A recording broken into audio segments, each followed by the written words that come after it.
우선 간단하게 제 소개부터 할게요. 저는 2001년도 ESC 설립 이후 23년째 ESC 대표를 맡고 있는 이수진입니다. 반갑습니다. 지금 현재 17년 차 대학 입시 컨설팅도 제가 담당하고 있어요. 그래서 제 프로필 및 다른 선생님들 프로필은 우리 학원 홈페이지를 통해서 보실 수 있고요. 오늘 간단하게 진행 순서는 제가 학원 소개를 하고 여름 시간표 안내를 드리고 션 선생님이 나오셔서 SAT Reading Writing 저희 메인 선생님이세요. 그래서 오셔서 설명드리고 김기종 선생님이 수학 설명을 하고 마무리하겠습니다. 거기 핸드아웃 보시면은 저희가 수강 신청서 및 여름 시간표, 그다음에 어머님들한테 좀 유용하다고 생각하는 자료들이 엄청 많아요. 그 뒤쪽에는 과목별 실러버스가 있거든요. 그래서 저희 같은 경우에는 위클리 실러버스를 제공해 드려서 어머님이 그날 어떤 수업이 진행되고 뭐 진도가 어디까지 나갔는지 확인이 되시고요. 그다음에 SAT AP 2023년 시험 테스트 데이트 같이 제공해 드리고 있습니다. 저희가 정확하게 2010년부터 제가 입시 컨설팅을 시작해서 지금 현재 올해까지 거의 평균 1년에 한 10명 정도의 학생만 입시를 하고 있어요. 저하고 단독으로 하고 있고요. 그 제필 선생님이라고 에세이 에디팅 선생님하고 둘이 같이 하고 있습니다. 이거는 올해 저희 딸도 입시생이에요. 그래서 올해 저희 딸을 포함해서 제가 10명, 매년 딱 10명씩만 하고 있어서요. 10명 학생들이 합격한 학교 리스트고요. 차후에 이제 이름하고 학교는 공개되지만 지금은 아직 5월 1일 날 첫 디포짓을 했기 때문에 아직은 좀 어머님들이 조심스러워 하셔서 나중에 이제 공개해 드리겠습니다.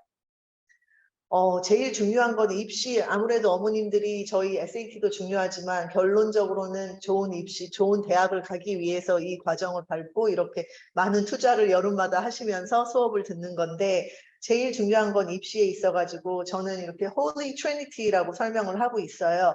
성경에 나오는 삼위 일체라고 보시면 되고 다양하게 모든 면을 다 반영한다는 거예요, 입시에는.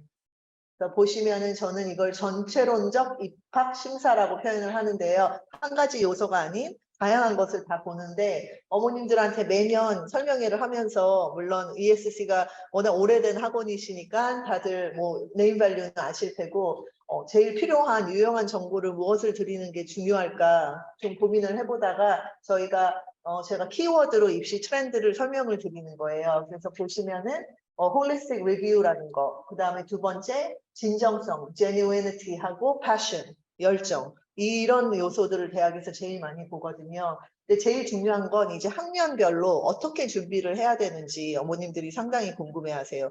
중요한 거는 뭐 9학년, 10학년 때 요즘에 말도 안 되게 뭐 엄청난 대상을 타고 뭐 AMC 12까지 하고 이런 어머님들이 종종 있으신데 대학에서 보려는 거는 생뚱맞게 갑자기 대상을 하나 탄 게 아니라 그 과정이에요. 그래서 90학년 때는 밸런스가 맞게 수업을 다양하게 활동도 다양하게 이거저거 해보면서 이제 본인이 좋아하는 그 활동 아니면 진로를 선택해서 11, 12학년 때는 이제 한 가지 자기가 진짜 필요한 것들만 집중적으로 해서 리더십 롤을 할 수 있게끔 그리고 훅이라고 써 있는 거는 어머님들이 이제 학생이 그 전공에 맞춰가지고 퍼스널 프로젝트나 아이만의 개성을 살릴 수 있는 아이의 색깔을 좀 중요시하거든요. 그래서 이 학생은 어떤 색깔의 아이인지를 보여줄 수 있는 그런 활동을 하시는 게 중요하세요. 그 생각의 편식이라는 말은 뭐 한 가지만 주로 어렸을 때 막 짜장면 하면 고기만 먹지 야채는 절대 안 먹고 그러는데 그러시면 절대 안 되고요. 수학도 좋아해야 합니다. 그러니까 다양하게 내가 뭐 수학과를 간다고 해서 무조건 수학만 파고드는 아이를 뽑아주진 않아요. 이번에 입시 특히 올해 입시는 결과물이 많은 아이보다는 과정을 제대로 보여주고 아이가 스토리가 확실한 아이가 아이비리그 명문대학교에 많이 입학을 했습니다. 그래서 팀워크를 중요시하는 거죠. 그래서 대부분 그 대학들은 특별한 걸 원하는 것보다는 인재를 원해요. 그래서 이 인재는 뭐 내가 너무너무 모든 것을 잘한다 보다는 이제 협업도 잘하고 다른 사람들은 베풀 줄 알고, 그래서 선생님들이나 카운슬러 추천서가 영향을 미치거든요. 그때 이제 아이가 팀워크가 잘 된다, 그룹 파티시페이션을 잘한다, 이런 것들이 상당히 중요하십니다. 이제 여름방학 때 어머님들이 할 건 너무 많고 이제 도대체 나는 무엇을 준비해야 되냐 많이 고민해 보시는데, 학교별로 이 선행학습은 다릅니다. 그 KIS 제주 같은 경우에는 우리 학원에서 아무리 1년치 뭐 교과 바이오를 다 선행을 해도 학교 선생님이 너무 생뚱맞게 가르치시기 때문에 하나도 도움이 안 되는 그런 학교들이 있어요. 그래서 학교별로 어머님들이 선배들한테 물어봐서 우리 절차대로 원래 그 프로세스 과정을 잘 밟는 학교인지, 그것도 중요하고, 어머님이 전공하려는 과목, 예를 들어서 우리 아이가 의대를 가기 위해서 생물하고 화학을 전공할 것 같다. 그럼 그 과목에 있어서는 AP까지 할 거를 대비해서 1년치를 제대로, 교과 과정을 제대로 밟으셔야 돼요. 근데 어느 학교는 선생님들이 자기가 좋아하는 섹션만 딱 하시거든요. 그러다 보면은 1년치를 다 커버를 못하면 AP로 넘어가서 너무 힘들어하세요. 애들이 너무 힘들어해요. 그래서 제 생각에는 이 아이가 내가 볼 때 이과고 캠은 무조건 1년치를 제대로 소화해야겠다 하면 여름방학 때 선행을 미리 시키는 것도 추천드립니다. 그리고 영어를 어머님들이 다들 막 주위에서, 특히 SIS는 9학년, 10학년 되기 전에 SAT 끝내는 아이들이 많아요. 그렇기 때문에 불안하셔서 무조건 SAT반을 들어가야겠다, 이런 분들이 많으신데, 사실은 SAT를 무조건 시작하는 건 바람직하지 않으세요. 시작반이라는 저희가 그래서 과정이 있으시거든요. 그래서 제대로 디딤돌이 탄탄해야 또 문제풀이도 가능하시기 때문에 다양한 저희 영어 프로그램들을 제공해 드리니 그거 셀러버스하고 커리큘럼 보시고 아이한테 맞는 커리큘럼을 들어오시는 걸 추천드립니다. 그리고 타임 매니지먼트. 수업만 계속 들을 수는 없어요. 여름엔 너무 더운데 어머님들이 이제 이 학원은 수학 선생님이 유명하시다, 이 학원은 화학이 유명하다 해서 왔다 갔다 하는 경우가 많아요. 그럼 아이는 또 길에서 보내는 시간과 밥도 제대로 못 먹고, 그래서 제일 중요한 건 수업과 수업 후에 자습 관리 시간을 어떻게 짜냐. 그래서 그 스케줄링을 저희는 따로 해드리거든요. 그래서 그거를 1:1 상담을 통해서 신청하시면 감사하겠습니다. 요즘에 트렌드죠. 뭐 로봇, AI, 챗 GPT 이런 걸로 인해 가지고 학교에서의 과제들이 전부 다 숙제로 더 이상 안 나간다고 하더라고요. 특히 지금 유학생들은, 미국 보딩 아이들은 벌써부터 학교에서 인클래스 라이팅을 해요. 그러니까 더 이상 숙제로 내주면은 아이가 제대로 쓴 건지 아이 실력인지 모르기 때문에 시간을 재서 수업 내에서 라이팅을 시켜요. 그래서 저는 이번 여름에 핵심 중에 하나가 이제 라이팅 수업을 제대로, 아카데믹 라이팅을 배우시는 거를 제대로 아이가 글을 쓸 수 있게 그거를 추천드립니다. 저희 학원은 종합학원이다 보니 아까 말씀드린 그 삼위일체에 해당되는 모든 것을 다 제공해 드리고 있어요.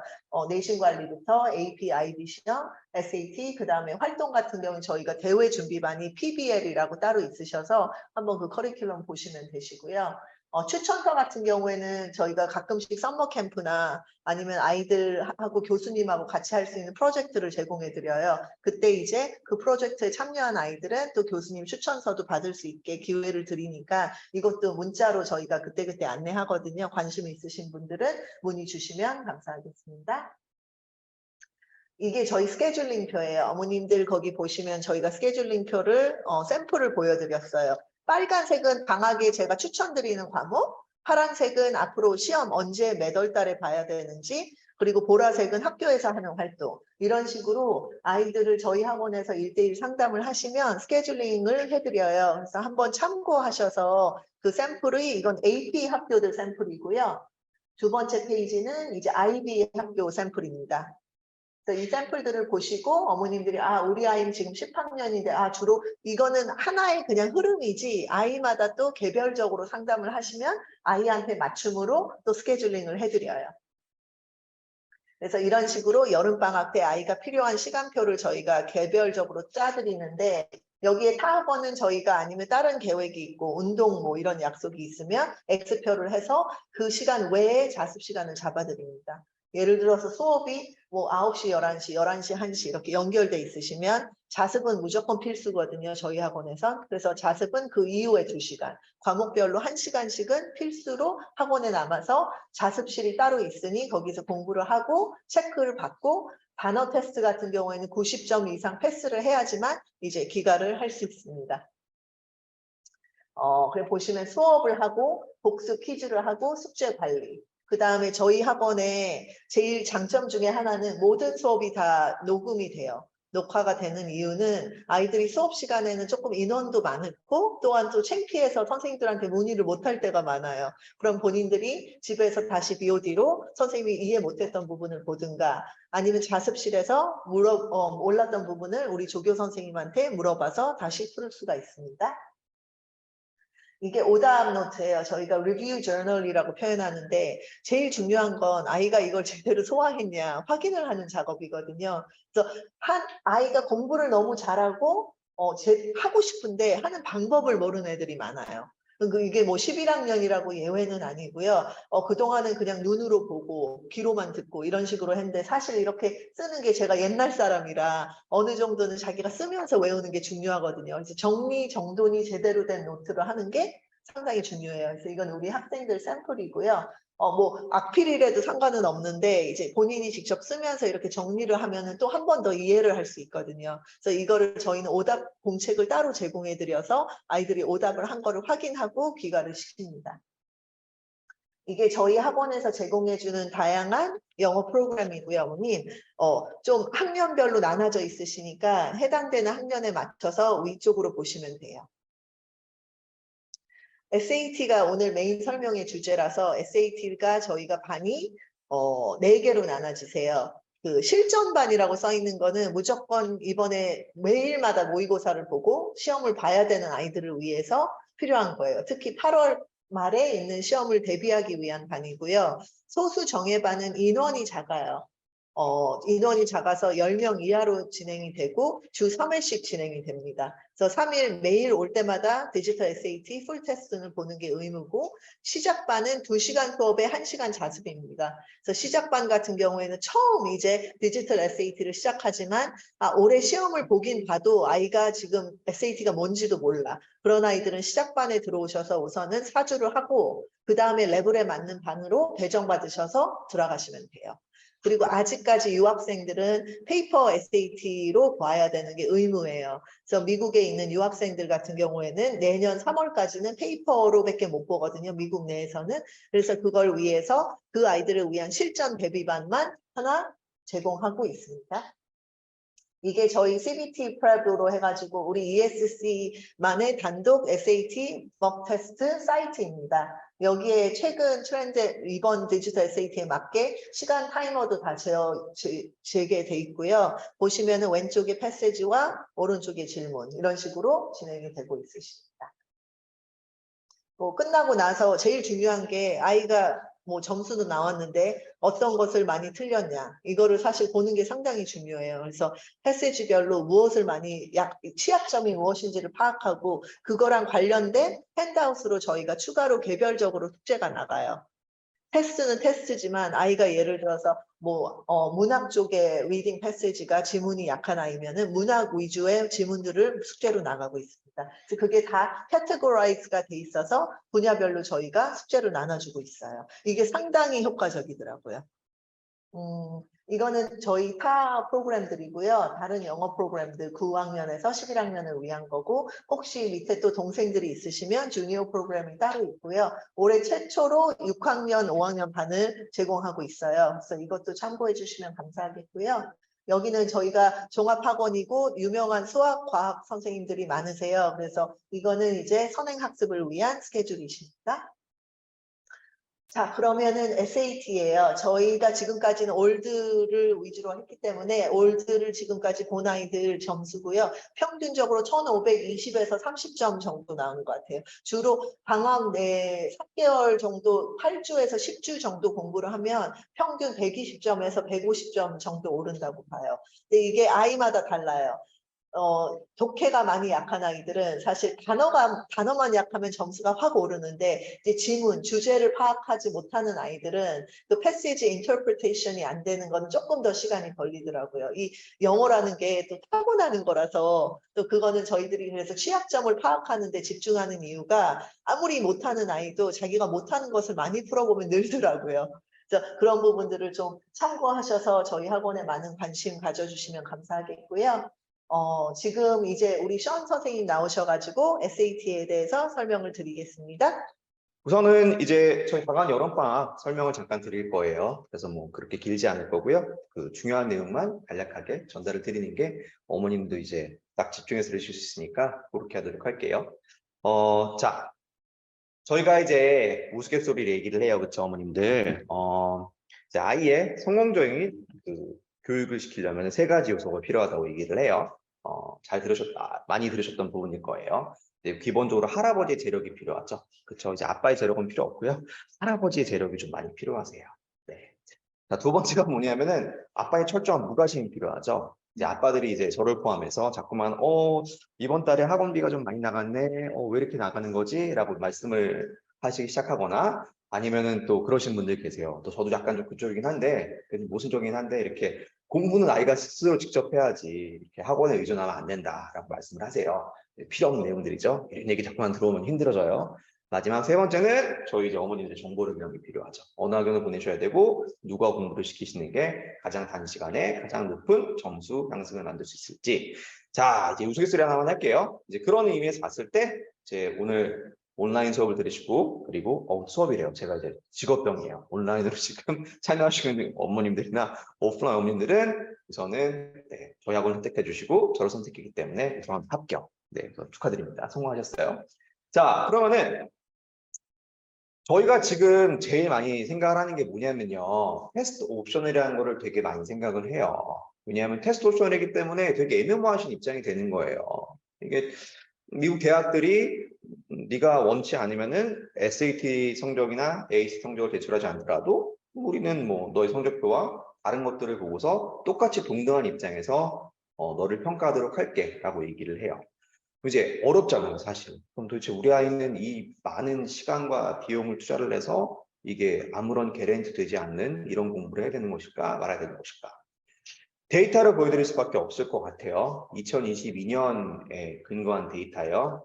작년에 미국의 대학에 진학하는 학생들 중에서 87% 이상의 학생들이 대학 원서를 작성할 때 내 에세이 점수를 고려해달라고 얘기를 했어요.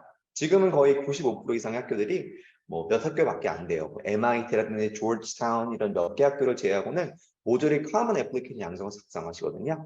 커먼 애플리케이션에 이 근반을 두고서 저희가 이제 저희는 아니죠. 이제 이 사람들이 이제 미국인들이 리서치라는 표들을 나오는 것 때문에 되게 정확한 숫자라고 보시면 돼요.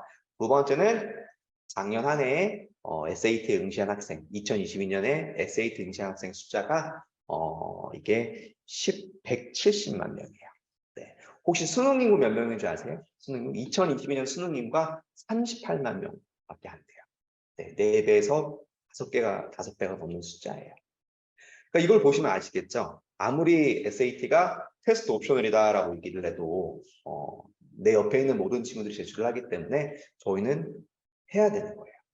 자, 그러면은 여기서 저희가 이제 한 번 더 직격탄을 맞아요. 뭐냐면은 갑자기 2023년부터 디지털화를 시켰어요. 그렇죠?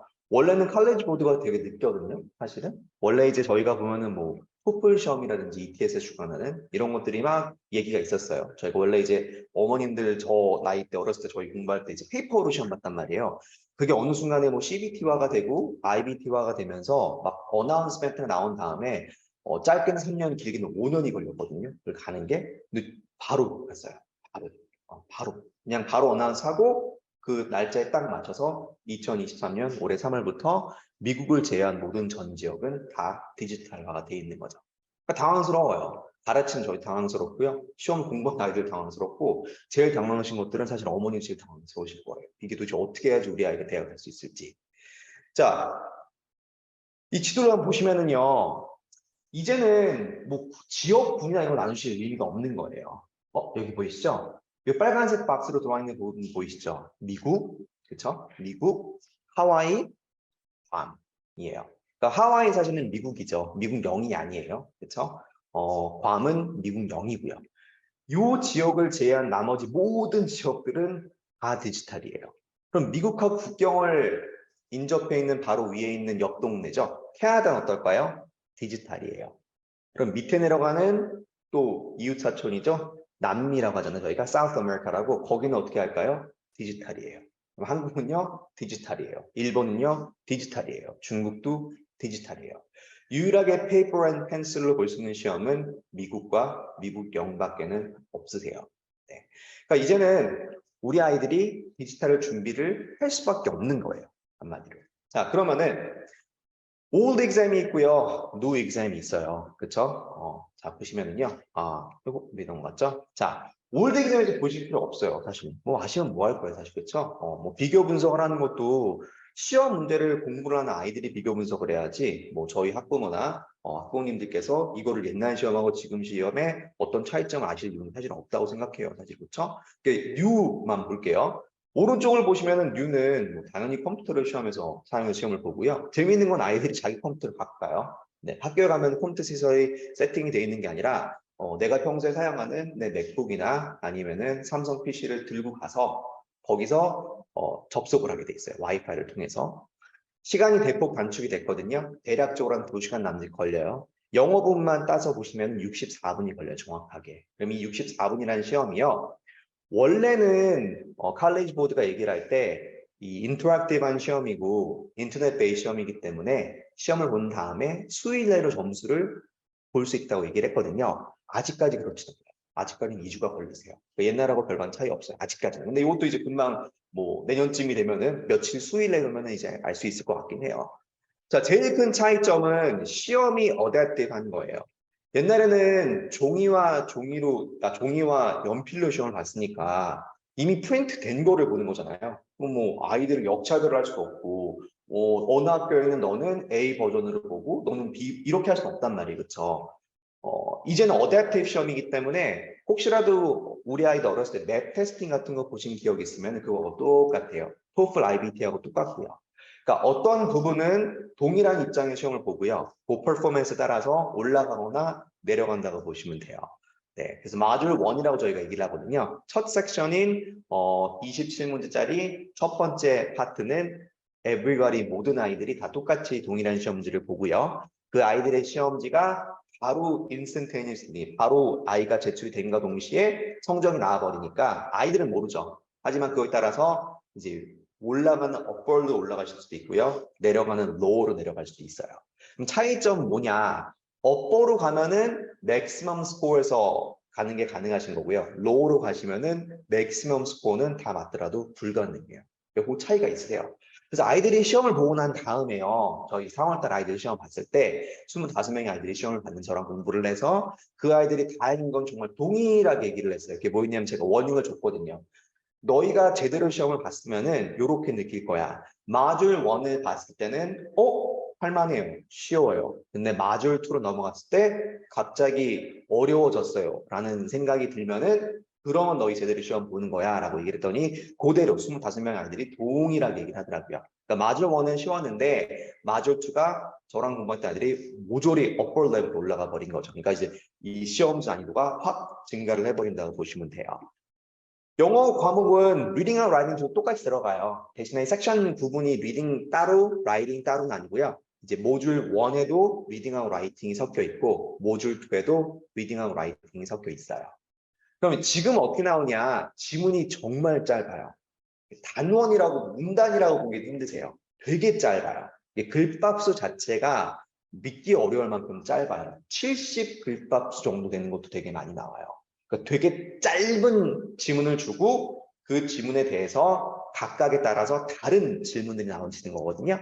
지문들이 연결이 되어 있지 않고요. 다 따로 떨어져 있는 별개인 지문이 나오는 거예요.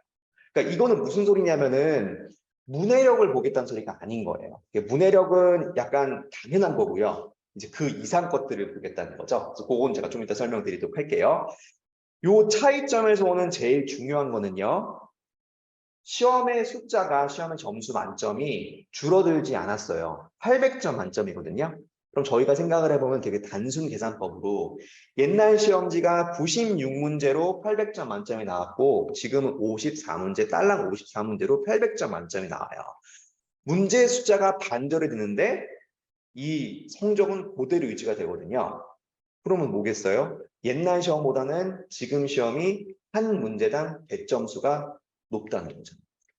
옛날에는 뭐 하나를 틀렸을 때 10점 만점이 되고 두 개를 틀려도 10점 만점만 됐다 치면은 지금은 이제 얄짤 없는 거예요. 하나 틀릴 때마다 툭툭툭툭툭 떨어지는 거죠. 네. 그리고 마지막으로 아까 처음 설명드렸던 것처럼 170만 명의 아이들이 시험을 봤고요. 87%의 아이들이 내 에세이 점수를 고려해 달라고 얘기를 했어요. 대학에 필요한 시험인 거예요. 이해하시겠죠? 자, 저희 넘어갈게요. 헷갈리는 게 생기실 수가 있어요. 2022년 12월까지는 이제 저희 이제 동양권, 이제 미국을 제외한, 동양권이란 말도 안 어울려요. 미국을 제외한 나머지 모든 나라들은 디지털화가 됐단 말이에요. 이제 그랬을 때 옛날 시험지에서 내가 영어 부분이 조금 모자라요. 예를 들어서 2022년 12월 달에 페이퍼로 시험을 봤는데 우리 아이가 영어는 조금 모자라서 690점 받았어요. 근데 이제 수학은 800점 만점 받았거든요. 자, 그럼 이제 생각을 한 거란 말이에요. 2023년 3월 달에 시험을 봤더니 리딩하고 라이팅은 720으로 조금 올랐어요. 상승해서 공부를 했다는 흔적이 보이죠? 근데 수학은 10점 만점이 돼서 790이고요. 이제 얼마 안 있으면 이제 이번 주말이거든요. 5월 달 시험 우리 아이가 예를 들어서 봤어요. 근데 이제 영어가 장족의 발전을 거친 거죠. 770, 수학은 좀 많이 떨어져 740이에요. 그럼 이제 위에 있으신 요 매트 부분은 800점 만점이 요게 이제 올드 exam이니까 디지털이 아닌 거고요. 그리고 이제 밑에 있는 리딩 앤 라이팅은 이거는 당연히 디지털이겠죠. 그럼 이 두 가지가 섞이는 게 가능하냐? 가능하세요. 네, 쓰실 수 있어요. 네, 요렇게도 가능하세요. 네, 요렇게도 가능하세요. 네, 제출할 때 성적표가요. 시험지가 여기 한 장으로 만들어져요. 한 장으로 해서 네, 한 장으로 해서 대부분의 대학들은 selective scoring이라고 얘기를 해서 슈퍼스코어잖아요, 저희가. 슈퍼스코어를 대부분 받아줘요. 그러면은 요렇게 하셔가지고 예를 들어서 내가 총 4번 시험을 봤지만 나는 이런 식으로 2022년 12월 시험하고 2023년 5월 디지털 시험에 있는 각각 점수를 냈으면 좋겠다라고 선택을 하시면은 요렇게 한 장짜리 시험지에 위에 보시면은 이제 연도수하고 월일수가 있고요. 이게 이 밑으로 내려가서 칼럼 보시면은 뭐 리딩 성적, 뭐 그리고 뭐 라이팅 성적, 그리고 수학 성적, 부문별 해가지고 쭉 나와요. 그래서 그렇게 나가시는 거예요. 그래서 이게 컴바인이 가능하세요. 네, 그래서 예를 들어서 뭐 우리 친구들이 수학은 대부분 애들이 수학은 잘하잖아요, 솔직히. 그래서 그러다 보니까 수학은 이미 한 800점, 790이 있는데 영어가 안 나와서 한 번 더 봐야 될 것 같아. 이거 또 다시 해야 되는 거야? 라고 우려하실 필요는 없는 거예요, 사실은. 자, 그러면은 이게 그럼 옛날 시험하고 지금 시험하고 비슷한 거냐 다른 거냐라는 이 문제를 저희가 생각을 안 해볼 수가 없단 말이에요. 그렇죠? 그럼 이제 생각을 한번 해볼게요. 자, 이제 제가 정말 이거를 제가 저희 와이프한테 보여줬거든요. 보여줬어요. 이제 인터넷에 본 거예요.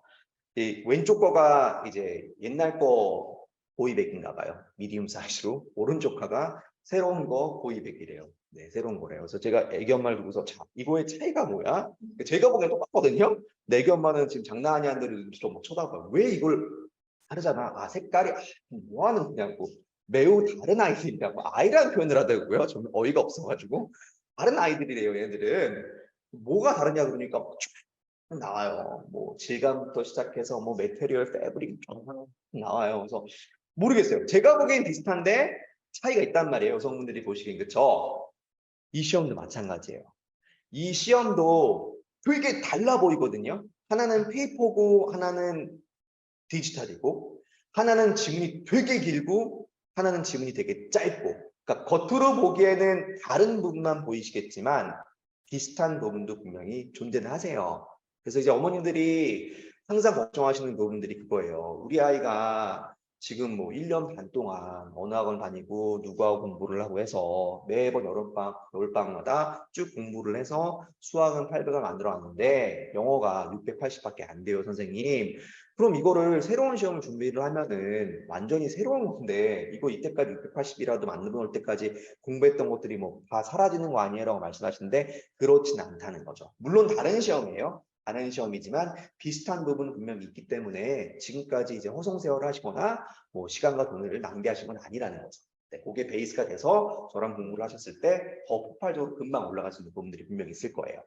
자, 그러면은 similarity, 공통점 좀 얘기를 해볼게요. 뭐 당연히 영어잖아요, 그렇죠? 갑자기 중국어로 나오거나 한국말로 나오는 거 아니죠, 그렇죠?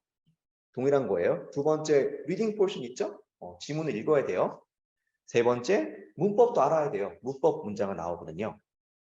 근데 얘가 되게 달라요. 네. 얘가 되게 다른 게 아니라 얘가 공통 분모인데 이게 정말 기억하시는 공통 분모예요. relevance예요. 저랑 수업을 한 아이들이 제가 이제 key phrase를 제 나름대로 만들어 놓은 게 여러 가지가 있거든요. 그 중에 하나가 point of relevance라고 얘기를 하고요. Venn diagram이라고 해서 저희가 이제 수학을 배울 때 이렇게 세트 두 개가 겹친 부분 있죠. 이 Venn diagram, 이제 올림픽 깃발처럼 이렇게 이 Venn diagram 얘기를 되게 많이 하거든요. 이게 우리 아이들이 옛날 시험에서부터 지금 새로 바뀐 디지털 SAT까지 쭉 넘어오는 부분이라고 보시면 돼요. 무엇이 relevant하고 무엇이 relevant 안 한지를 아이들이 이해를 해줘야 돼요. 이게 안 되면은 SAT는 안 된다고 보시면 돼요. 자, 저희 그리고 두 번째, critical thinking. 비판적 사고라고 얘기를 하죠. 세 번째, logical thinking. 논리적 사고라고 얘기를 하고요. 마지막으로 analytical thinking, 분석적 사고 능력이라고 얘기를 해요. 지금 보여드렸던 되게 크게 작성해드렸던 빨간 글씨로 네 가지 부분 있죠. relevance, critical thinking, logical thinking, analytical thinking이 옛날 올드 시험에서부터 그대로 고수가 되는 부분들이에요. 이게 되지 않으면 점수 안 나와요. 그럼 차이는 뭘까요? 당연히 문제 수가 줄어들었고요. 두 번째는 시간이 적어졌어요. 그리고 어댑티브로 바뀌었죠, 그렇죠? 픽스드 시험이 아니고요. 인퍼런스가 들어가요. 옛날에는 인퍼런스라는 추론이라는 게 없었어요. 모든 것들은 purely evidence based였기 때문에 주어진 지문에 보시면은 답이 나와요, 그죠? 지금은 추론이 가능해져야 돼요. 주어진 정말 에비던스를 두고 evidence based inference, 추론이 만들어져야 되는 거죠. 네. 자, 그럼 시험이 추론이라는 게 포함이 되면은 기본적으로 어려워질 수밖에 없어요. 시험이. 옛날처럼 단순하게 지문을 빨리 읽고 빨리 이해하고 잘 이해하는 애들은 무조건 점수가 나오는 시험이 아닌 거예요. 어려워진 거죠. 그러면 이렇게 봤을 때요, 저희가 이제 생각을 해요. 그러면 언제부터 시험을 가야 되는 걸까? 언제부터 준비를 해야 되는 걸까? 다 필요 없으시고요. 지금부터 준비하시는 게 맞는 거예요. 정말로. 지금 학년이 상관없이 정말 이제는 8학년 아이들, 9학년 아이들도 준비할 수 있는 시험이 돼버린 거죠. 왜? 문해력이라는 부분이 거의 배제되세요. 상식에 대한 부분이 거의 배제돼요. 아까 네 가지 부분 포인트 해드렸죠. Logical thinking, critical thinking, analytical thinking. 정말 사고력에 대한 부분이고요. 그리고 마지막으로 제일 처음 말씀드렸던 relevance, point of relevance. 어느 것이 연관성이 있는 건지, 어느 것이 연관성이 없는 건지가 중요한 시험이 되어버렸기 때문에 여기로 가시면 돼요. 정말로 이제부터는 바로 시험 준비를 하시는 게 맞는 거예요. 자, 그럼 우리 아이들이 비트코인으로 따왔거든요, 제가. 비트코인 때문에 여럿하고 손절했어요, 사실은. 좀 마음 아파요, 진짜. 네, 이게 투자라는 게 그렇더라고요. 항상 보면은 다른 사람 따라하면은 이게 망하기 십상이더라고요. 정말로 나이 들어서 알게 됐어요. 자, 근데 이제 이 그래프가 비트코인이 쭉 올라갔을 때 그래프하고 똑같아가지고 어쩔 수 없었어요. 저도 이게 만들면서 되게 많이 안 좋았거든요. 자, 근데 이제 이 비트코인 프라이스가 정말로 미친 듯이 곤두박질 치면서 올라갔던 때하고 똑같다고 보시면 돼요. 누구나 원해요. 여름방학 몇 주 제대로 집중해서 공부를 해줬으면은 쫙 점수가 올라가는 이런 형국의 모양을 보기를 원하거든요. 그렇죠? 근데 이제 현실 세계는 일어나지 않는 일이라고 보시면 돼요. 이런 그림은 그려지지가 않아요. SAT 공부를 할 때. 그럼 두 번째, 이런 그림도 예쁘죠, 사실은. 요건 이제 2차 산업 전지에 대한 그 그래프인데요. 그렇게 공부한 만큼 올라가는 거예요. 차곡차곡. 이것도 진짜 이쁘지 않아요? 그렇죠? 이 그래프가. 그럼 아이들도 살아 숨쉬는 생물이기 때문에 기계가 아니란 말이에요. 공부하는 기계가 아니잖아, 애들이. 자기가 이번 주 열심히 공부를 하면은 공부를 한 만큼 그만큼 차곡차곡 올라가 주는 걸 보게 되면은 당연히 이제 애들이 성취감을 느끼겠죠. 근데 이런 그래프도 정말 죄송하지만 존재하지 않아요, SAT는. SAT는 이런 그래프가 만들어져요. 보이죠? 계단층 그래프가 만들어져요. 이렇게 A 구간 처음에 시작할 때는 아무것도 모르는 100 상태로 들어오기 때문에 무언가를 습득을 함에 따라서 점수가 무섭게 쭉 상승 곡선 올라가거든요. 이제 그러다가 조금 이 상승 곡선이 조금 이제 테이퍼 오프가 될 거예요. 그러다 어느 구간에는 이렇게 보시는 것처럼 계단층 C 구간 보이시죠? 이런 식으로 정체 현상이 일어났다가 한 번 올라가고 정체 현상이 올라갔다가 한 번 올라가고 마지막 부분에서는 정말 이제 만점을 향해서 더디게 올라가시는 이런 정말로 보기에도 되게 괴로워 보이는 이런 그래프로 성적 변동이 일어나신다는 거예요. 요게 참 잘했어요. 스탬프를 받을 수 있는 SAT의 모범적인 어떤 향상 그래프라고 보시면 될 것 같아요. 자, 새로 나오는 시험에 대해서 어머님들이 알아두시면 되게 좋을 부분, 내지는 저희 학원에서 제가 수업을 하는 부분을 살짝 보여드리면 이해가 훨씬 빠르실 거예요. 자, word and context라는 부분이 들어가요. 어휘력 시험이에요. 2022년 12월까지의 시험은 어휘력에 대한 엠퍼시스가 전혀 없었어요. 네. 우리 아이들이 근데 어휘력이 어머님 상상을 뛰어넘어요. 정말로 안 좋아요. 어휘력이 정말 제로라고 보시면 돼요. 말도 안 되는 단어들을 몰라요, 애들이. 네. 학원 교육 원장님 마찬가지세요. 학원이라는 건 저를 포함해서 easy, medium, difficult로 쭉 갈 수 있는 시간을 여유가 없기 때문에 어려운 단어, 잘 모를 만한 단어 위주로 돌을 수밖에 없거든요. 이제 그러다 보면은 말도 안 되는 초등학교 3학년 때 배웠을 만한 단어들을 애들이 모르는 애들이 생겨요. 이제 그렇기 때문에 어휘력 부분이 되게 중요한 시험이 되어버렸거든요. 요거 조심하셔야 돼요. 그러면은 공부를 할 때 당연히 이제 각자 제 같은 경우에 제가 직접 만든 단어들을 사용을 해요. 여기 보이시죠? 제 이름 박혀 있고요. 그럼 단어가 있고요.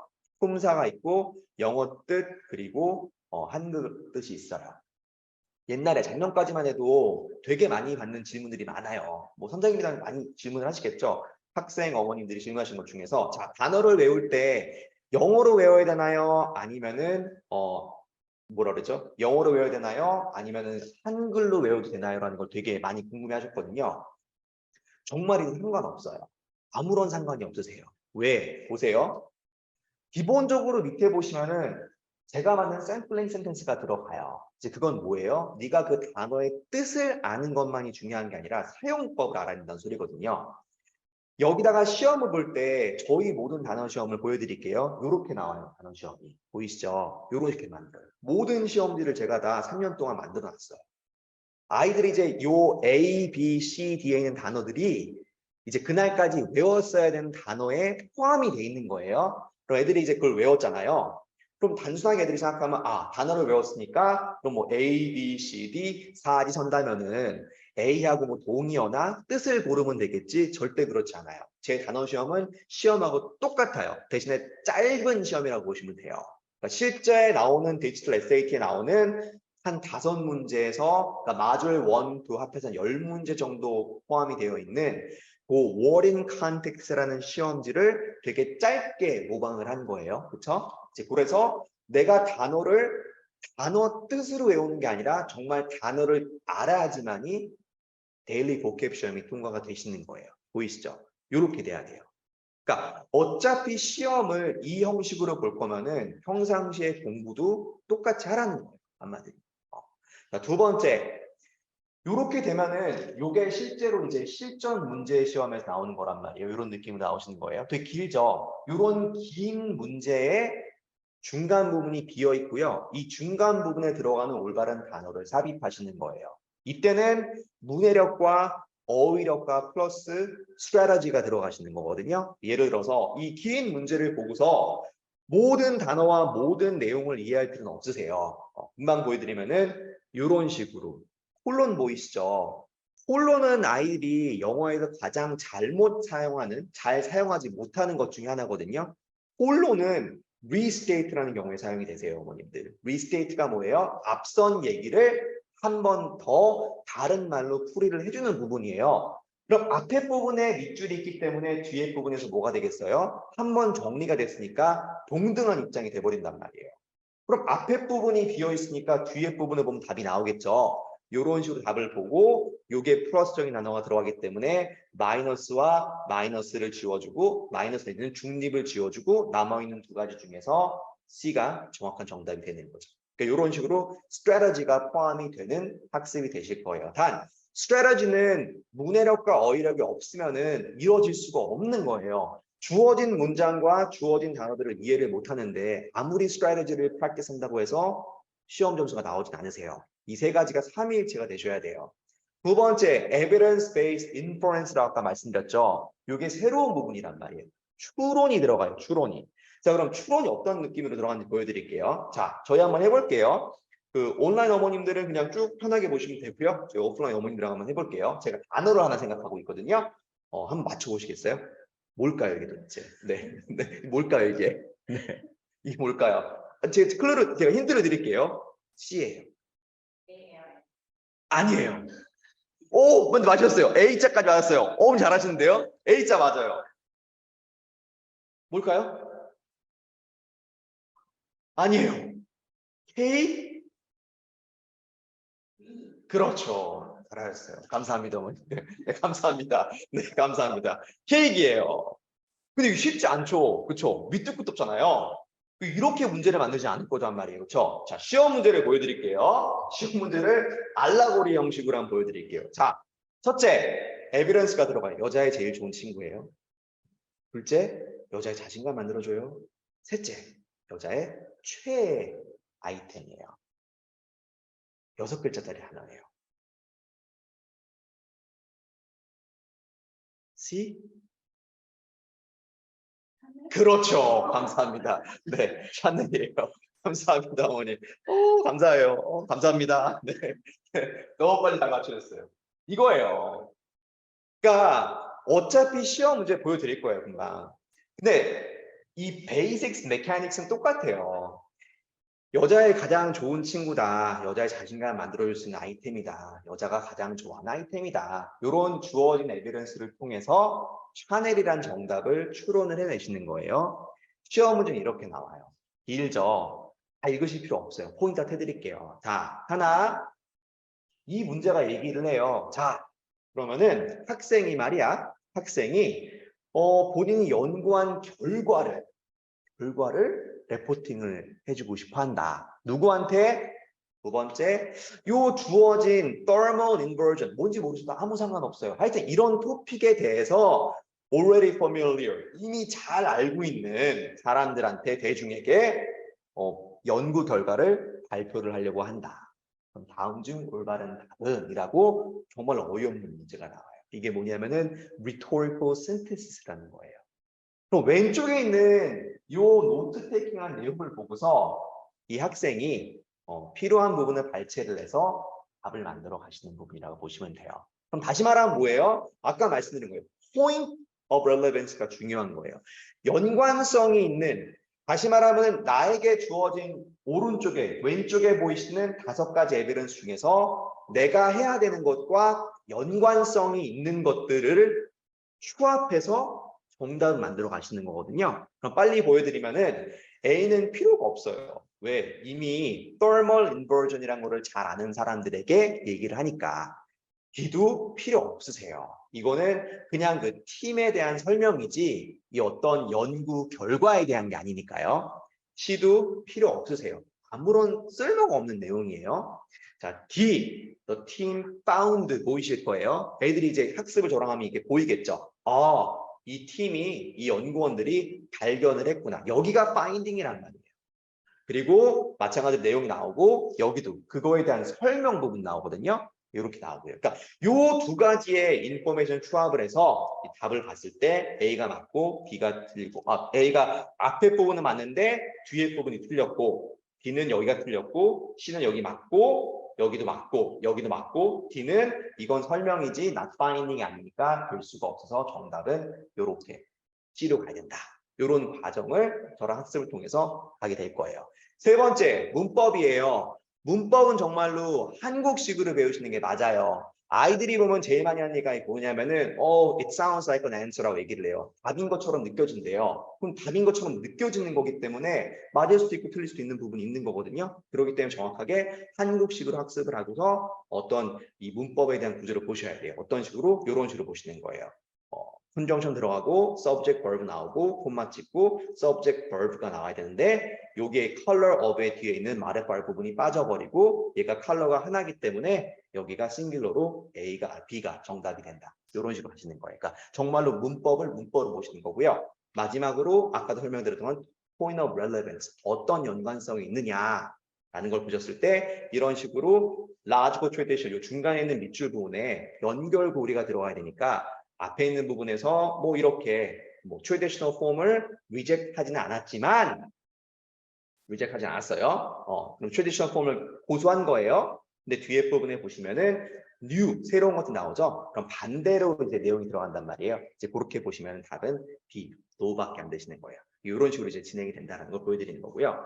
자, 그러면은 우리 아이들이 공부를 해야 되는 거를 이제 마지막으로 설명을 드리고 빨리 끝낼게요. 우리 아이들이 디지털 시험에서 만점을, 영어를 만점을 원하시면은 4가지 빌딩 블록스가 형성이 되셔야 돼요. 첫 번째 어휘력, vocab, 두 번째 문해력, reading calm, 세 번째 문법, grammar, 마지막 네 번째 뺄 수 없어요. thinking, 사고력이 증진이 돼야 되시는 거예요. 그럼 vocab은 어떻게 해야 되는 거예요? 매일 외워야 되고요. 매주 외워야 되고요. 매달 외워야 돼요. 그리고 끊임없이 퀴즈를 통해서 정말로 외우고 토하고 외우고 토하고 외우고 토하고를 진짜 한 번이 아니라 10번, 100번, 1000번을 하시는 거예요. 문해력이라는 거는 수업이 없으면 이루어지지 않아요, 어머님들. 아이들한테 그냥 네가 알아서 읽어? 그럼 그건 수업이 아니죠, 그렇죠? 그건 임프루먼트가 안 생길 거 아니에요. 배우면서 연습하고 배우면서 연습하고 그 연습 자체를 FRQ라고 얘기를 해서 아이가 스스로 서술형으로 쓰는 연습하고 MCQ, A, B, C, D에서 맞는 답을 찾는 연습을 동시다발적으로 시키셔야 돼요. 그래마 문법은 배워야 되는 게 맞는 거고 레슨 나가겠죠. 연습, practice가 돼야 되고요. 그게 새로운 문제들의 도입이 돼서는 애플리케이션이 되셔야 될 거예요. 마지막으로 thinking은 아까 말씀드린 것처럼 3가지 분야가 있거든요. 이 3가지 분야에 대한 학습이 다 올바르게 되셔야 돼요. 자, 그러면은 요것들로 끝나는 건 아니고요. 왼편에 strategy라는 기법이라는 게 도입이 되고요. 마지막 오른편에는 에러북이라는 5단 노트를 통해서 계속 순환화가 되게 될 거예요. 그럼 각각 반을 보여드릴게요. 저희가 이제 여름방학에 운영하는 디지털 SAT 반은 4반이 기준이세요. 첫 번째, 파운데이션, 정말 시작반이에요. 시작반은 정말로 4가지 공부를 해요. vocab, reading calm, grammar, thinking을 공부를 하고요. 이것들을 보이시죠? 에러북을 통해서 매일매일 에러북이에요. 5단 노트를 통해서 아이가 본인이 모르는 거, 본인이 잘 못하는 거, 본인이 실수하는 거 잡고 고치고 잡고 고치고 반복적으로 들어가실 거예요. 이해하기 쉬우시죠? 두 번째, 화목토 주3의 파운데이션 반이 또 있어요. 저희가 5반이거든요, 이게. 이 5반 파운데이션 반은 뭐라는 것이냐? 차이가 뭘까? 똑같죠, 그렇죠? 4가지 부분들을 공부를 하고요. 이것들을 에러북을 통해서 아이들이 학습이 될 거예요. 여기까지 가셨죠? 근데 이것과 아까 설명드린 시작반의 차이가 있어요. 그게 뭐냐면은 파운데이션 반은 요거까지 가시는 거예요. 스트래터지로 움직이실 거예요. 그러니까 다시 말씀드리지만 시작반이라는 거는 SAT를 시작을 하기 전에 아이들을 가장 탄탄하게 베이스를 깔아놓는 반이기 때문에 기법이라는 스트래터지가 필요가 없으세요. 문제를 잘 풀면 뭐 할 거예요? 그 반의 포커스는 기본적인 어떤 실력을 보강을 시켜주는 데 있어요. 그럼 두 번째, 화목토 파운데이션부터는 이제 실전 시험을 대비를 하는 느낌으로 들어간단 말이에요. 그럼 어떻게 해야 돼요? 기본적인 4가지 블록을 에러북을 통하고 연습을 통하고 수업을 통해서 만들어 놓은 다음에 스트래터지로 넘어가시는 게 맞는 거겠죠. 그렇죠? 기법으로 도입이 돼야 돼요. 문풀에 이제 입각이 돼야 된다는 거죠. 자, 매일 반이에요. 가장 큰 블록이죠. 월, 화, 수, 목, 금 주 5회 수업하는 매일 반은 어떤 식으로 운영이 돼요? vocab, reading calm, grammar, thinking 보시면은 이거에 대한 전체 이 원주율에서 포션들이 작아지는 걸 보이실 거예요. 그럼 마지막 미싱 링크는 뭐예요? 아까 보여드렸던 strategy가 아예 수업에 포함이 돼서 나가게 돼요. 그럼 이 5가지 core 부분을 에러북, 아까 말씀드렸죠? 5단 노트를 통해서 가장 페인풀하고 힘든 작업이지만 가장 효과적이고 효율적이에요. 이 에러북과 패턴 드릴링이 포함이 되실 거예요. 패턴 드릴링은 뭐예요? 비슷한 문제를 계속 푸는 거예요. 네. 그래야지 아이들은 학습이 되니까. 이것들이 순환이 된단 말이에요, 어머님들. 보이시죠? 이게 매일반이에요. 그러니까 매일반은 문제만 풀어요? 아니죠. 아까 말씀드린 5가지의 코어한 부분은 정확하게 배우고 학습하고 연습이 될 거고요. 에러북과 패턴 드릴링이라는 이 과정을 통해서 순환적인 과정을 통해서 아이들이 만점에 가까이 갈 거예요. 그럼 마지막 월수금 마스터리 반은 매일반에서 마지막 단계로 올라간다고 보시면 돼요. 자, 똑같은 과정이에요. 스트래터지까지 포함한 5가지의 빌딩 블록스가 만들어질 거고요. 에러북하고 패런 드릴링을 통해서 이게 순환이 되실 거예요. 근데 보시면요, 어머니. 보캡하고 그래마 포션이 되게 작아요. 보이세요? 이게 마스터리 반인 거예요. 기본적으로 800점 만점 기준점 중에서 고득점대에 들어가 있는 아이들이기 때문에 그 아이들은 단어 어휘력하고 문법적인 부분이 웬만큼 돼 있는 아이들이란 말이에요. 그 있는 아이들한테 시간 낭비하면서 계속 말할 필요가 없잖아요. 그렇죠? 줄이고 오히려 문해력, reading comprehension이나 thinking, 사고력, 그리고 strategy라는 부분을 최대한 많이 맥시마이즈해서 끌어때려 올려주고 에러북하고 패턴 드릴링을 통해서 순환을 시키고 이게 안 끝나요. 이게 어디로 넘어가요? 마지막 단계인 일로 넘어간단 말이에요. Which is target training 하시는 거죠. 아이들마다 다 달라요. 우리 아이들은. 누구 하나 똑같은 아이가 없어요. 이 다 다른 아이들이 각자 부족한 부분들을 제가 채워드리게 될 거예요. 이게 월수금 마스터리 반이세요. 어느 반을 들어가더라도 엑sit 포인트는 다 달라요, 어머님들. 매일 반을 듣고도 만점으로 끝난 애가 있고요. 마스터리 월수금 반을 듣고도 만점이 안 끝난 아이들이 있어요. 필요가 다르기 때문에 그러신 거거든요. 어느 반을 선택하시는 거는 내 목표점은 똑같아요, 어머님. 누구나 다 만점을 저랑 만들어내기 위해서 공부를 하는 아이들이라고 보시면 돼요. 근데 내 지금 상황에 맞게 들어가시는 게 제일 좋으신 방법이세요. 네. 자, 아직까지는 보링 스쿨 아이들이나 데이 스쿨 미국에서 공부하는 아이들은 페이퍼 베이스 시험을 올해까지 볼 수 있죠. 그래서 되게 짧게만 말씀드릴게요. 페이퍼 베이스는 뭐 더 이상 설명드릴 부분이 없어요. 이게 저희 작년 성적분이에요. 다 담지도 못했어요. 네, 정말로 만점자부터 시작해서 790, 780, 770 수록 했어요. 네, 지난 2년 동안 2022년부터 2022년까지 3년의 긴 시간 동안에 가장 많은 고득점자가 좋아했던 애들이기 때문에 뭐 이건 더 이상 설명을 해드릴 이유가 아예 없을 것 같아요. 자, 그럼 이번 여름방학 때 왜 저랑 공부를 아이들 해야 될까요? 나름 재밌어요. 수업하면 애들이. 네, 나름 재밌어 해요. 두 번째는 올바르게 아이들을 공부를 시킬 거예요. 마지막 세 번째는 지난 3년 동안의 트레이닝 레코드를 봤을 때 저랑 공부했을 때 점수 나오지 않은 아이들이 없다고 보시면 돼요. 그렇기 때문에 이번 여름방학 때 2020년 여름방학 저 ESC하고 저 션윤하고 아이들이 함께 하면서 저희 8월달 시험 겨냥해서 잘 예쁘게 만들어 보겠다고 약속을 드리겠습니다. 감사합니다. 네, 안녕하세요. 네, 저는 ESC에서 수학을 담당하고 있는 김기종이라고 합니다. 네, 오늘 이렇게 온오프라인 설명에 참석해 주신 부모님께 일단 감사의 말씀 올리고요. 저는 SAT 매스에 대해서 좀 짧게 설명을 인텐시브하게 드리도록 하겠습니다. 네. 제가 느끼기에는 어머님들이 이 매스에 대해서 몇 가지 오해들을 좀 가지고 계신데요. 제가 그 오해의 종류를 한 4가지로 좀 분류를 해서 오늘 우리 4가지 SAT 매스와 관련된 4가지 오해에 대해서 한번 좀 같이 말씀을 나눠보고 SAT 매스에 대해서 정확하게 이해해보는 시간을 좀 갖도록 하겠습니다. 네. 자, 첫 번째 오해가 뭐냐? 네, SAT는 영어 시험이다. 예, 이렇게 생각하시죠? 네, 물론 맞습니다. 우리가 대부분의 시간을 영어에 투자해야 되는 건 맞는데요. 어쨌든 점수 구조상으로 보면 매스와 수학이 정확하게 800점입니다. 그래서 긴 여름을 우리 아이는 매스를 잘하니까 네, 영어에만 올인하면 될 거야 이렇게 생각하시다가 마지막에 다 된 밥에 재 뿌리시는 경우를 제가 너무나도 많이 봤습니다. 네. 이게 두 번째 오해랑도 좀 관련이 있는데요. 사실 수학도 어려운 시험은 아닙니다만 결코 만점을 받기에는 쉬운 시험은 아닙니다. 예, 그렇기 때문에 우리가 항상 시작할 때 매스 점수를 750점 정도는 확보해 놓은 상태에서 영어를 진행하고 또 마지막 마무리할 때 매스까지 원활하게 진행할 수 있는 그런 전략을 좀 짜야 될 것 같고요. 다 된 밥에 재 뿌리지 말자. 이게 첫 번째 제가 말씀드리고 싶었던 부분이고요. 두 번째는 점점 중요해집니다. 네, 두 번째는 야 이거 눈 감고 풀어도 800이다. 네, 그래서 어떤 굉장히 유명한 야구 선수인데요. 야, 내가 눈 감고 던져도 내가 너는 삼진 잡을 수 있다 이러다가 메이저리그에서 쫓겨났습니다. 그래서 지금 일본 가 있고요. 네. 어쨌든 이거 SAT 눈 감고 풀어도 800이라는 말 이거 정말 큰 오해십니다. 네. 제가 실제로 이 SAT는 매년 220만 명 정도 보는데 사실은 이 학생들을 변별을 해야 되는 게 칼리지 보드의 가장 큰 숙제이기 때문에 절대로 그렇게 800이 나오는 그런 비율을 뭐 엄청나게 많이 뭐 20% 이상 800을 준다거나 그런 일은 벌어지지 않습니다. 예. 실제로 데이터를 좀 보시면 좋을 텐데요. 우리 아이가 만약에 1600점 만점에 1500을 가기 위해서는 매스는 무조건 800 아니면 790 이상을 가야 되겠죠. 근데 아마 우리 아이가 750을 받는다고 생각하시면 우리 부모님들은 아마 실망을 금치 못하실 텐데요. 심지어 우리 아이가 만약에 700점을 받았다. 그럼 아마 정말 극대노하시겠죠. 네. 그런데 실제 점수를 한번 보시면요. 이거 제가 만든 표가 아닙니다.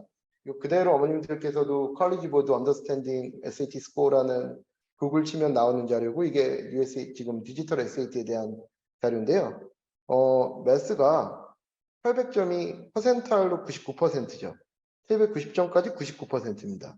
그 말씀은 뭐냐면은 100명 중에 한 명만 790 이상을 가져간다는 얘기죠. 네.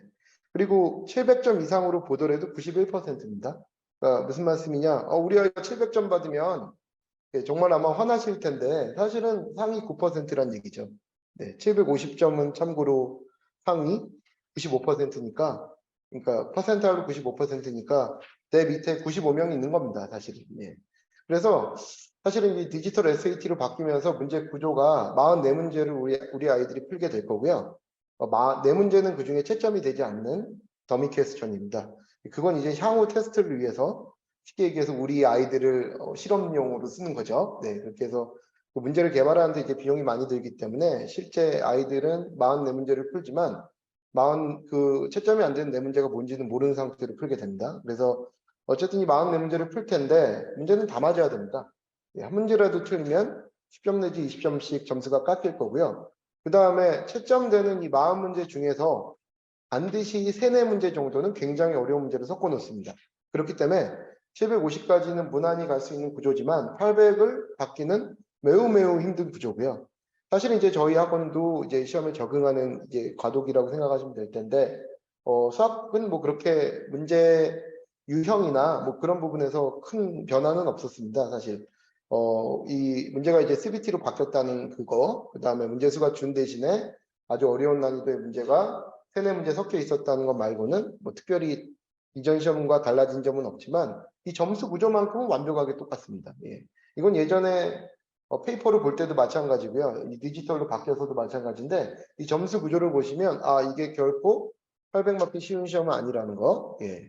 아마 이제 모의고사 때 800을 받았으니 실제 시험 가면 당연히 800을 받겠구나 이렇게 생각하실 수 있겠지만 제가 느끼기에는 최근 10번 본 시험 중에 5번 이상이 800이어야 실제로 800이 나온다는 거를 제가 좀 실증적으로 많이 관찰을 하고 있고요. 어쨌든 이 시험도 굉장히 많은 준비가 필요하다. 그렇습니다. 네. 이 세상 어떤 시험이 대학교 가는 시험인데 그렇게 막 눈 감고도 풀어도 800 그런 시험이 어디 있겠습니까? 예, 그래서 우리가 입시도 사람의 일이기 때문에 본인들 갖고 계신 건전한 상식에 맞지 않는다면 또 그것도 역시 또 잘못된 얘기일 수밖에 없습니다. 그래서 이런 오해를 바로잡으셔야 되고요. 세 번째 오해는 자, SAT 매스는 매스다. 이런 등식이 성립하지 않습니다. 그럼 이 제목이 이 시험의 타이틀이 SAT 매스인데 매스가 아니면 뭐냐? 이렇게 반문하실 분들이 계실 텐데요. 구체적으로는 아주 정확히 말씀드리면 SAT 매스는 매스 플러스 스터티스틱입니다. 예. 스터티스틱이라는 게 이제 통계학인데요. 요즘은 이제 통계학의 전성시대죠. 제가 이제 일주일에 한 번씩 이제 우리 부모님들하고 이런 지금 진행하는 형식과 비슷한 형식의 세미나를 진행하고 있고요.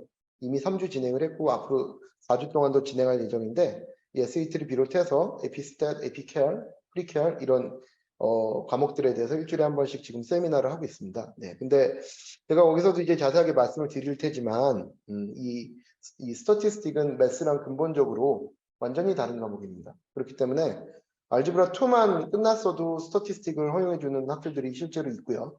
그 다음에 10학년이나 11학년, 12학년 누구나 수강이 가능합니다. 수학 레벨하고 크게 상관이 없습니다. 그래서 숫자를 사용하긴 하지만 기본적으로 문과 과목이고요. 요즘에 이제 스태티스틱이 대세로 자리 잡으면서 가령 부모님들도 한번 들어보셨겠지만 아주 우리 삶에 큰 영향을 미칠 것이 챗 GPT입니다. 이 챗 GPT가 아주 완전히 다른 종류의 AI 모델인데요.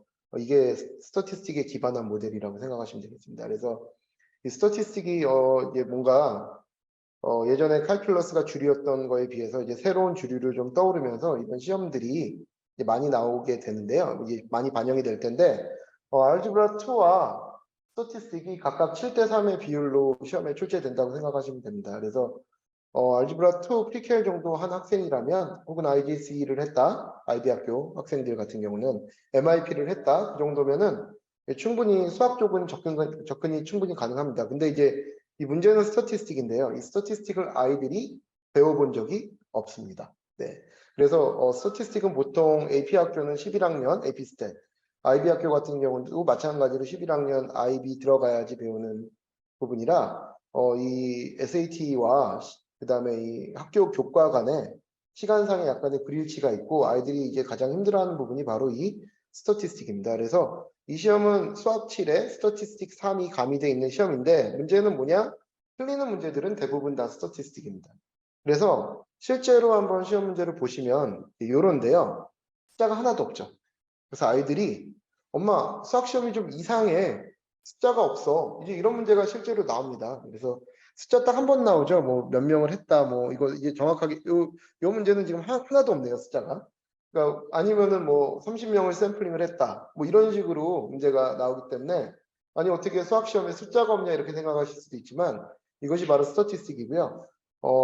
수학과 스태티스틱의 비율이 7대3이지만 틀리는 비율은 반대로 수학 3, 스태티스틱 70%라고 생각하시면 되겠습니다. 그래서 우리 아이가 만약에 시험을 10개를 틀렸다. 그렇다면 아마 분명히 뭐 수학 3, 4개, 스태티스틱 한 5개, 6개 정도 분명히 틀렸을 거라고 생각하시면 되고요. 우리 아이가 5개 틀렸다. 그럼 한 2개는 수학, 3개는 스탯이라고 보시면 되겠고요. 우리 아이가 하나를 틀렸다. 대부분은 스탯입니다. 그래서 마지막에 800을 가르는 기준은 스태티스틱이기 때문에 이제 부모님들이 이제 SAT 매스를 맡기실 때 반드시 스태티스틱까지 완벽하게 가르칠 수 있냐 이 강사의 능력을 측정하실 때 스태티스틱을 좀 한번 보시면 될 것 같고요. 우리 아이가 스탯을 잘하는지 못하는지 모르겠다. 이제 그렇게 요거는 이제 비율입니다. 네, 이제 시험이 이제 이런 part of algebra, 그다음에 problem solving and data analysis, 그다음에 advanced math, additional topic 이렇게 구성되어 있는데요. 요 지금 하얀색으로 되어 있는 30%, 29%라고 되어 있는 이 부분이 이제 스태티스틱이라고 생각을 하시면 되겠습니다. 네. 우리 아이가 스탯을 잘하는지 못하는지 제가 이제 몇 가지 용어로 한번 리트머스라고 하죠. 한번 감별할 수 있는 단어들인데요. 예를 들면 confidence interval, margin of error, 그다음에 correlation과 causation, experiment, regression, extrapolation 뭐 이런 말들에 대해서 얘야 너 이런 말을 들어봤니? 그래서 엄마 나 이 말 다 배웠어. 그럼 스태티스틱을 배운 거고요. 나 이런 말 처음 들어보는데요. 엄마 그러면은 스태티스틱을 배우지 않은 학생이라고 생각하시면 되겠습니다. 그래서 저희 특강엔 사실 제가 10명을 가르치면 8명, 9명은 다 안 배운 학생들이기 때문에요. 저희 특강의 이제 첫 주는 항상 스태티스틱으로 포문을 열고 이 부분들에 대해서 쫙 정리를 한 다음에 그 다음에 이제 실전 기출 문제를 푸는 걸 목표로 하고 있고요. 설사 학교에서 조금 배운 학생들이라고 하더라도 이 부분들이 조금 어렵게 출제되는 30%이기 때문에 다시 한번 정리를 해놔야지만 800이 가능하다. 그 말씀을 좀 드리고 싶습니다. 지금 이 자료는 학원에 요청하시면 제가 PPT로 다 이메일을 드릴 거라서요. 굳이 이렇게 많이 힘들게 노력하지 않으셔도 되고 제가 다 보내드리도록 하겠습니다. 그리고 저희가 5월 중순에 또 SAT 매스만 관련해서 제가 진행하는 세미나가 있으니까 혹시 또 궁금하신 부분 있으면 거기 와서 질의응답해 주시면 되겠습니다. 그다음에 이제 마지막으로 제일 큰 오해가 뭐냐? 바로 실수만 하나 하면 800이라는 겁니다. 네, 맞는 말입니다. 그런데 이제 제가 반대로 질문을 한번 드려보죠. 어떻게 하면 실수를 안 할 수 있을까요? 네, 그러니까 실수만 안 하면 800이라는 말은 맞지만 의미 없는 말이죠. 실수를 어떻게 해야 실수를 안 할지에 대해서 이야기를 해주지 않는다면, 네, 우리 뇌구조가 그렇습니다. 6 곱하기 7이 40인데 43이라고 생각을 한다면 다시 검산을 할 때도 43이라고 하죠. 그래서 우리가 중요한 것은 실수를 안 하는 학생은 없습니다. 저 자신도 수학을 16년째 하루에 10시간씩 가르치고 있으나 저 자신도 실수를 합니다. 그러면은 우리 학생들이 시험에서 어떻게 하면 실수를 안 할지를 고민하는 게 아니고요. 실수를 어떻게 잡아낼지를 생각하셔야 됩니다. 이제 그게 저는 포인트라고 생각을 하고, 제가 이제 아주 흔한 엄마와 학생의 대화를 한번 구성을 해봤는데요. 이게 아주 굉장히 티피컬한 대화입니다. 엄마가 이제 웃으면서 여유 있게, 너 이번에 모의고사 성적이 왔는데 점수가 안 나왔더라. 너 왜 그래? 우리 아이는 해맑게, 엄마 쉬었는데 몇 문제 실수했어. 그래, 실수하면 안 되지. 다음번엔 잘해. 하트 뿅뿅. 어머님들이 이렇게 처음에 반응하십니다. 근데 이제 한 주가 지나서 다시 모의고사 점수가 왔는데 비슷하거나 오히려 더 떨어진 점수를 받겠죠. 그럼 야, 너 점수가 이번엔 왜 이래? 엄마 이번에도 쉬었는데 나 또 실수했어. 그래, 근데 시험이 이제 얼마 안 남았으니까 실수하지 말아라. 걱정스러운 눈빛으로 이제 약간 그런 얘기들이 있어서 이제 부모님들이 조금 불안해 하십니다.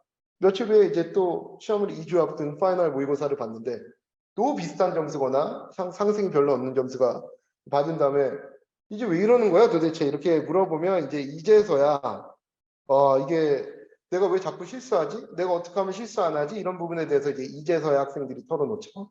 네, 그래서 제가 말씀드린 싶은 부분은요. 실수를 어떻게 안 할 거냐? 예, 이 부분에 대해서 제가 사실 이걸 가르치는 겁니다. 사실 저희가 뭐 에피칼이나 에피스탯 이런 부분들은 정말 이제 고급 수학이기 때문에 정말 이 내용을 이해시키고 그다음에 그 핵심을 간파하는 강의가 매우 중요한 거라면 이 수업은 실수를 어떻게 하면 안 하는지를 가르치는 과목이다 이렇게 생각하시면 되겠고요. 제가 몇 가지 키워드를 좀 설명드리고 싶은데 첫 번째 키워드는 이의제입니다. 네, 이게 오랑캐로 오랑캐를 잡는다는 말이죠. 실수는 실수로 잡아야 됩니다. 그래서 우리가 역발상을 해서 실수를 안 하는 걸 목표로 삼는 게 아니고요. 내가 할 수 있는 모든 실수를 다 해보는 것이 실수를 줄일 수 있는 길이다. 그렇게 생각을 합니다. 그래서 우리의 목표는 뭐냐? 예상되는 모든 실수를 다 해보자 합니다. 그래서 내가 이런 부분에서 실수했다, 이런 부분에서 실수했다는 것들이 내 머릿속에 무의식과 데이터베이스로 남아 있어야 그런 문제가 실제로 나왔을 때 그걸 피해갈 수 있는 거죠. 예. 뭐 고기도 먹어본 놈이 잘 먹고 매도 맞아본 놈이 잘 맞는다고요. 예, 이런 실수도 많이 해본 놈만이 피할 수 있다는 게 저의 생각이고요. 그 다음에 이제 실제로 아이들하고 수업을 하다 보면 실수에 개개인별로 갖고 있는 패턴이 존재합니다. 네. 어떤 학생은 어떤 부분에서 실수를 많이 하고 어떤 학생은 또 이런 부분에서 실수를 많이 한다 이런 패턴이 존재하기 때문에 그걸 찾는 게 이제 굉장히 중요하고요. 그렇기 때문에 오답노트 작성하는 게 매우 중요하죠. 그래서 실제로 이제 제가 이런 식으로 수업을 합니다. 저희 옆에 이제 보시면 이제 위에 학생 이름들이 쫙 있고요. 이 학생들이 풀었던 테스트들이 쫙 있습니다. 그래서 저희 시스템에서는 어떤 학생이 어떤 몇 번째, 세 번째 모의고사에서 몇 번을 틀렸는지를 다 식별해서 아이한테 오답노트 하게 할 수 있는 시스템을 갖추고 있기 때문에 예, 저희를 믿고 맡겨주시면 아마 저희가 수학과 관련해서는 가장 800이 많이 나오는 학원이라고 저는 자부하고 있고요. 이런 오답노트들을 잘 활용하면서 저희가 이제 공부를 좀 체계적으로 진행을 시키겠다 이렇게 말씀드리고 싶습니다. 그 다음에 두 번째로 이 40이라는 숫자가 매우 중요합니다. 40이 뭘 것 같은지 한번 예상해 보실 수 있으실까요? 예, 40은 40세트를 풀어야 된단 말입니다. 네, 40세트를 풀지 않고 800을 받을 수 있는 방법은 없습니다. 우리 아이가 수학을 잘하는데요, 선생님? 그럼 40세트를 더 빨리 풀 수 있겠죠? 그리고 덜 틀리기 때문에 오답노트 할 게 별로 없으니까 빨리 할 수 있겠죠? 다만 우리 아이가 수학이 좀 약하면 좀 더디게 갈 수 있겠죠? 다만 수학을 잘하고 못하고를 떠나서 40세트 풀지 않고는 절대로 800을 도달할 수 없는 게 저는 이 시험이라고 생각을 하고요. 이 40세트를 얼마나 충실하게 오답노트 해가면서 잘 풀 수 있는지를 저희가 관리 감독한다 이렇게 생각해 주시면 되겠습니다. 예, 좋은 질문이신데요. 이 시험은 예전에 USAT에서 문제가 14문제 빠진 거 빼고는 바뀐 게 없습니다. 네. 그래서 물론 뭐 이렇게 모듈 1과 모듈 2로 나눠서 진행을 합니다만 그건 의미가 없습니다. 왜 그러냐면 우리 아이가 혹시라도 모듈 1에서 잘 못 봐서 모듈 2에서 로어 레벨로 간다 한다면 그 아이는 SAT를 볼 수 없는 학생이기 때문에요. 사실 그런 건 전혀 의미가 없습니다. 사실. 그리고 실제로 점수 리포트에서도 모듈 1과 2를 구분하지 않고 전체 중에 몇 개를 틀렸는지를 갖고 점수를 산정하고 있고요. 영어는 사실은 제가 알기로는 많은 유형의 변화가 있었다고 들었습니다만 수학은 전혀 없습니다. 네네. 그렇기 때문에 문제가 그냥 14문제 줄었다. 이렇게 생각하시면 되겠습니다. 네. 그래서 저희는 이미 뭐 이런 시스템들을 다 갖추고 있고요. 뭐 저희는 사실은 USAT 디지털 전에도 이미 다 디지털라이즈해서 다 아이들이 디지털로 이미 다 온라인으로 시험을 보고 있었던 학원이기 때문에 그런 부분에 대해서는 예, 전혀 걱정하실 부분이 없고요. 제가 마지막으로 생각하고 싶은 게 칼큘레이터입니다. 예, 지금 시험에 그냥 예전에 페이퍼에서 디지털로 오면서 가장 큰 변화가 뭐냐면은 예전에는 계산기 섹션이 나눠져 있었는데요. 이제는 모든 섹션에 대해서 계산기를 쓸 수 있습니다. 그렇기 때문에 우리가 실수를 줄일 수 있는 키워드 중에 하나가 뭐냐면 바로 이 계산기죠. 예. 근데 얘들아 마찬가지입니다. 너네 계산기 중요하니까 이제 앞으로 잘 쓰자. 이렇게 얘기를 한다고 해서 갑자기 그 아이의 계산기가 고수가 되지는 않겠죠. 그래서 제가 이게 실제로 수업 시간에 쓰는 계산기 이뮬레이터인데요. 이뮬레이터라는 건 뭐냐면은 아마 부모님들께서 학생들 계산기 본 적이 있으실 텐데 정확하게 저랑 이렇게 같은 계산기입니다. 정확하게. 실물 계산기랑 똑같은 거고요. 제가 이렇게 누를 때마다 빨간색으로 표시가 되죠. 그래서 아이들이 이걸 보면서 선생님이 계산기를 어떻게 쓰고 있구나. 그걸 바로바로 눈으로 확인하고 있기 때문에 저랑 이제 수업을 한 5주 정도 이상 하는 학생들은 계산기에 대해서는 적어도 학교 선생님보다 훨씬 잘 쓰는 레벨로 만들어 드릴 수 있고요. 그 다음에 이 계산기는 매우 중요합니다. 왜 그러냐면은 우리가 SAT 보고 수학 끝낼 거 아니지 않습니까? 나중에 AP도 봐야 되고 뭐 또 IB 시험도 봐야 될 텐데 이런 미국 수학 관련된 이런 모든 과목들은 다 계산기 섹션이 따로 있기 때문에 이 계산기 잘 쓰는 것이 비단 SAT뿐만 아니라 다른 AP 과목에도 매우 중요하다는 부분을 제가 말씀드리고 싶습니다. 네. 자, 그렇고요. 그 다음에 마지막으로 죄송합니다. 네. 마지막으로 이 USAT 지금 바뀐 시험 요거에 대해서 조금 말씀을 드리면 이제 시험이 한 번 시행이 됐죠. 2023년 1월 달에 파일럿 시험이 한 번 있었고요. 그다음에 2023년 3월에 실제 시험이 한 번 있었습니다. 예상대로 750까지는 매우 쉬웠지만 말씀드린 대로 이 어려운 문제들이 몇 문제 섞여 있었기 때문에 실제로 아주 800점을 받은 학생들은 아주 가뭄에 콩나듯이 별로 없었습니다. 예, 그래서 저희도 이제 이 시험을 한번 통해서 보고 난 후에 이게 이제 어떤 시험이었구나 많은 아이디어를 얻을 수 있었고요. 그 다음에 사실은 이 시험은 아직도 과도기입니다. 왜 그러냐면 미국 본토에서 시행되지 아직 않았고요. 이제 아시안 컨트리에 있는 학생들을 대상으로 아까 말씀드렸던 여러 가지 실험들을 진행한 후에 아마도 내년에 본격적으로 시행이 될 텐데요. 그래서 아직까지는 좀 과도기이긴 합니다만 뭐 수학과 관련해서는 큰 변화는 없기 때문에 기존에 했던 대로 준비를 해놓고 점수를 750 이상 확보해 놓은 다음에 영어 공부를 진행하면서 마지막에 마무리할 때 수학도 800으로 마무리하는 이런 전략으로 좀 가시면 좋을 것 같고요. 1600 만점이라든가 아니면은 온라인 시험이지만 테스트 센터에서 진행하는 거, 그 다음에 수학은 기존과 정확하게 같은 문제수만 줄여놓은, 그 대신 문제는 14문제 줄었지만 시간은 10분 정도밖에 줄지 않아서 사실은 뭐 시간상 크게 이득이 있었고, 다만 아까 말씀드린 그 어려운 문제 몇 문제가 껴있기 때문에 아이들이 느끼는 프레셔는 오히려 조금 늘어났다고 생각하시면 될 것 같습니다. 그 다음에 시간이 많이 줄었죠. 그 다음에 모든 세션에서 계산기가 쓸 수 있다는 점, 그 다음에 시험 결과를 받아보는데 실제로는 홍보는 2, 3일이라고 했지만 2주 걸렸었습니다. 근데 앞으로는 이제 짧아질 거라고 생각을 하고요. 네, 좋습니다. 네, 그 다음에 이제 제일 큰 부분은 아까 말씀하신 어댑티브 테스트 시스템인데 2개의 모듈로 되어 있고 잘 보면 두 번째 모듈에서 높은 점수의 어려운 섹션, 그 다음에 첫 번째 모듈에서 잘 못 보면 좀 점수가 낮은 대신에 쉬운 세션으로 가서 이 점수의 구분을 좀 준다는 게 퀄리지 보드의 목표였는데 사실은 무용지물이라고 생각합니다. 이게 사실은 다른 GR이나 이런 시험처럼 한 4-5문제 그러니까 가지치기를 4-5문제를 기준으로 해야 되는데 이 22문제를 갖고 모듈 1, 2로 나눠놨기 때문에 사실 모듈 2에서 낮은 레벨로 가는 학생이 거의 없습니다. 대부분 다 높은 레벨로 갔고요. 거의 전원 높은 레벨로 갔다고 생각하시면 되겠습니다. 실제로 점수가 670점 이상인 학생들도 모두 다 높은 레벨에서 모듈 2에서 높은 레벨에서 시험을 봤다는 게 3월 시험을 통해서 확인이 됐고요. 아직 모든 걸 완벽하게 오픈하지 않았기 때문에 저희가 또 진행하면서 차차 업데이트 해야 되는 부분도 있겠지만 이런 부분들이 모두 다 무의미한 논쟁인 게 뭐냐면은 어차피 다 맞아야 됩니다. 예, 그렇기 때문에 이런 논쟁은 전혀 무의미한 무의미한 정보들이다 이렇게 생각하시면 되겠고요. 그 다음에 저희 ESC도 마찬가지로 실제 시험하고 똑같은 CBT 시스템을 이미 지난 겨울에 다 구비를 해서 이 아이들 지금 테스트 보는데 활용하고 있다는 점, 뭐 너무 당연한 부분입니다만 실제로 학원에 상담을 가보시면 이게 안 돼 있는 학원들이 꽤 많습니다. 그래서 그냥 종이로 봅니다. 이렇게 안내하는 학원들이 아직도 상당수 있는 걸로 저는 알고 있는데요. 예, 저희는 뭐 애초서부터 디지털로 다 준비를 하고 있었기 때문에 예, 뭐 이런 부분에 있어서 적응이 굉장히 빨랐다 이렇게 말씀드리고 싶고요. 그다음에 이제 마찬가지로 본인께 좀 하나 당부드리고 싶은 점은 이게 우리가 옷으로 비유하자면 절대로 맞춘 기성복을 사는 게 아닙니다. 우리 아이에 맞는 맞춤복을 사는 거고요.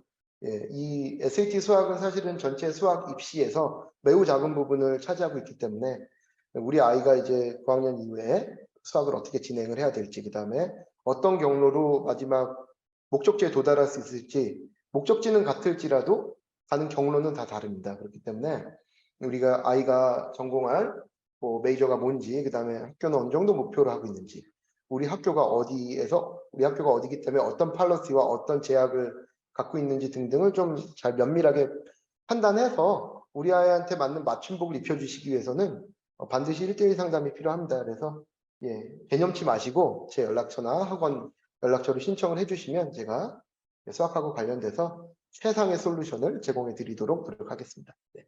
일단 제가 준비한 부분은 여기까지고요. 혹시 더 질문 있으시면 제 방에 와서 더 말씀 나누셔도 좋고, 그 다음에 저희가 매주 화요일 2시서부터 30분에서 1시간가량 수학 세미나를 진행하고 있습니다. 예, 지금 진행한 지 3주 됐고요. 앞으로 4주 더 진행할 예정인데 그 부분에 대해서도 궁금하신, 만약에 관심 있으신 분들은 신청해 주시면 또 참석이 가능하다는 점 말씀드리겠습니다.